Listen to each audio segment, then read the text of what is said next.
আসসালামু আলাইকুম। আশা করি সবাই ভালো আছেন। আলহামদুলিল্লাহ আমি ভালো আছি। আমি এই পথে প্রায় আসা যাওয়া করি। আমি প্রতিনিয়তই মাদ্রিদে বিভিন্ন জায়গায় ঘুরি।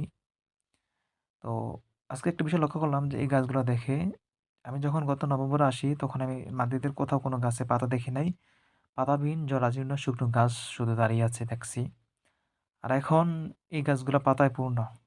মানে শীত গিয়ে যখন বসন্ত আসলো তখনই গাছগুলাতে নতুন পাতা জাগতে শুরু করছে।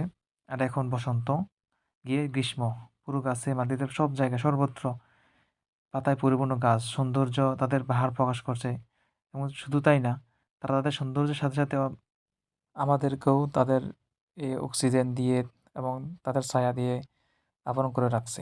ঠিক ওইরকমই প্রকৃতির মতো আমাদের মানুষের জীবনটা, আমাদের মানুষের যে লাইফেও কখনো শীত, কখনো বসন্ত, কখনো গ্রীষ্ম থাকে, আসে।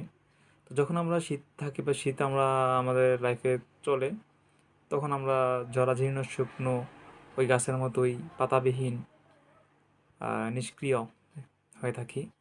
এটা পরে যখনই বসন্ত আসা শুরু করে, তখনই আবার আমরা নতুন করে জাগতে শুরু করি। নতুন নতুন আশা, নতুন ভরসা, নতুন পাওয়া, নতুন করে জীবন চলা শুরু করি।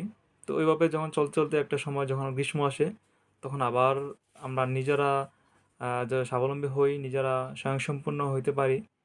আর সাথে আমরা আমাদের চারপাশে যা আছে, আমাদের মানুষ, ছোট বড়, সবার অন্য সকলের দিকেও আমরা একটু সাহায্যের হাত বাড়িয়ে দিয়ে থাকি, যেমনটা গাছ করে থাকে।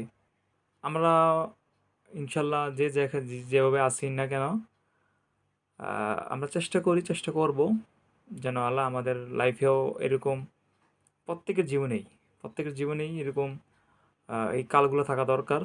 এগুলো আমাদেরকে সময় শিখায়, চিনায়, মানুষ চিনায়। এগুলো খুব প্রয়োজনীয় জীবনের অংশ। দোয়া করি সবার জন্যই।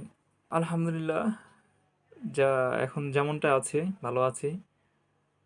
তারপরও আশা করি এই শীত, বসন্ত, গ্রীষ্ম একদিন লাইফে আসবে। সেটা মহান আল্লাহ পাক রব্বুল আলামিনের প্রতি বিশ্বাস আছে এবং আল্লাহ দিবে। চেষ্টা করছি।